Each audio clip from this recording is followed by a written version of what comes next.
ছোটবেলায় পড়াশোনার সাথে আমার ড্রয়িং করতে ভীষণ ভালো লাগতো। কী করতাম, ওই খবরের কাগজে যখন কোনো সিনারিগুলো দেখতাম এত ভালো লাগতো, সেগুলোকে কেটে বইয়ের পাতায় যত্ন করে রেখে দিতাম। আর যখন সময় পেতাম তখন সেটা নিয়ে বসে পড়তাম ছবি আঁকতে। আর যদি পয়লা বৈশাখে বলো, যদি বাড়িতে নতুন ক্যালেন্ডার আসতো আর তার ছবিটা যদি আমার পছন্দ হতো না, তাহলে সেই ক্যালেন্ডারটা থেকেও আমি ছবি এঁকে দিতাম সুন্দর করে। এত ভালো লাগতো ছবি আঁকতে যে সারাক্ষণ ভাবতাম যে কখন ছবি আঁকবো পড়াশোনাটা কমপ্লিট করে। তো কি বলতো, যেহেতু মধ্যবিত্ত পরিবার থেকে বড় হয়েছে, সেহেতু আর ড্রয়িংটা আমার শেখা হয়নি। তো সেইভাবে আর কি কোনো দিন শেখা হয়নি। ওই যা ছবি দেখে আর নিজে যতটা পারতাম সেইভাবে ড্রয়িংটা করতাম। আর যেহেতু ধরো আমরা দুই বোন, আমি আর দিদি, তো আমাদের তো দুজনাই পড়াশোনাটা চালাতে হতো বাবাকে। এছাড়াও ধরো বড় হয়ে উঠতে আর কত প্রয়োজনীয় জিনিসগুলো লাগতো। তো সেই কারণেই আমরা আর আমাদের শখের কোনো জিনিস শেখা হয়ে ওঠেনি। আর বাবাকে না কোনো দিন বলিও নি যে বাবা তুমি আমাকে এখানে ভর্তি করে দাও বা সেইটা আমাকে তুমি শেখাও। বাবা যে আমাদের ছোট থেকে যত্নে বড় করেছে দুই বোনকে, এইটাই আমাদের কাছে অনেক বড় পাওয়া। তো দেখো, ছোটোবেলায় তো সেই ছোট্ট রং থাকতো, 12টা কালার থাকতো তাতে, তো সেইটাতেই বড্ড খুশি হতাম। ড্রয়িং খাতা তো সেইভাবে থাকতো না, যা পড়ার খাতা থাকতো সেখানেই আঁকতাম। আর ড্রয়িং খাতা থাকলে একটা কিনে দিলে বাবা বা যদি দিদি থাকতো তো সেইটা থেকেই করতাম। আর দেখো, এখন লিডার একটা না চাইতে ধরো দুটোই চলে আসে। কালার তো অগুন্তি, কালারের কোনো শেষ নেই। তো তাই ভাবি এখন লিডার এটা যতটা না পছন্দের, আমার লিডার খাতার আর রঙের প্রতি বেশি লোভ। তো সেইগুলোই আমি মাঝে মাঝে না সময় পেলে বসে পড়ি লিডাকে পড়াতে। আমার ভীষণ ভালো লাগে, কোথাও যেন আমার মনটা না ভীষণ ভালো হয়ে যায় ড্রয়িং করলে।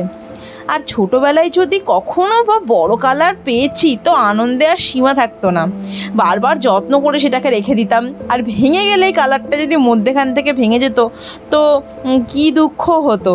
তো দেখো, তোমাদের সাথে গল্প করতে করতে ছোটোবেলার কথা বলতে বলতে ড্রয়িংটা আমার প্রায় কমপ্লিট আমি করছি। দেখো, হাফ ড্রয়িং কালারটা হয়ে গেছে, কালার করা।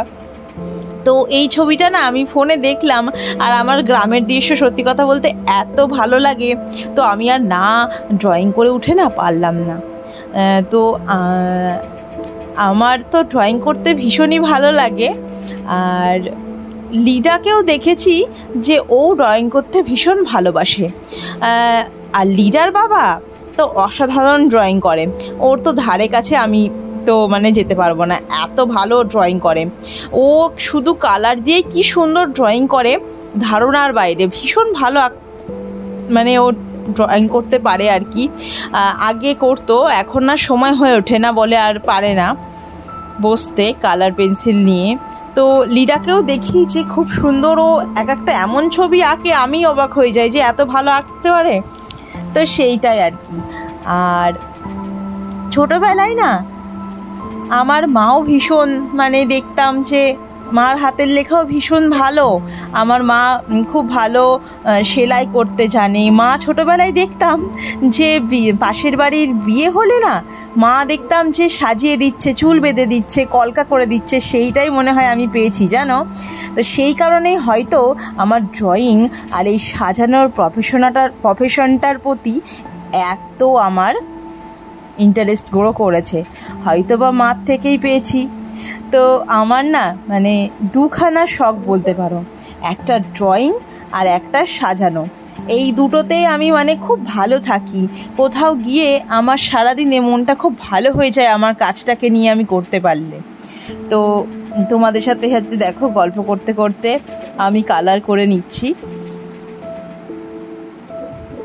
আর এখন বাচ্চাদের কালার সেটের কত কালার বেরিয়েছে বড়, জল রং থেকে শুরু করে ক্রেয়ন কালার, পেন্সিল কালার। ইস, ছোটোবেলায় যদি আমরা ওগুলোকে পেতাম মনে হয় যত্ন করে তুলে রাখতাম, না জানি কত ছবি আঁকতাম।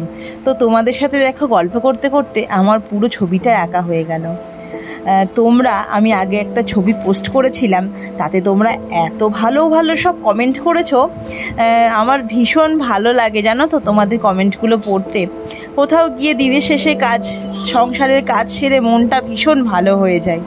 তো এইটুকু।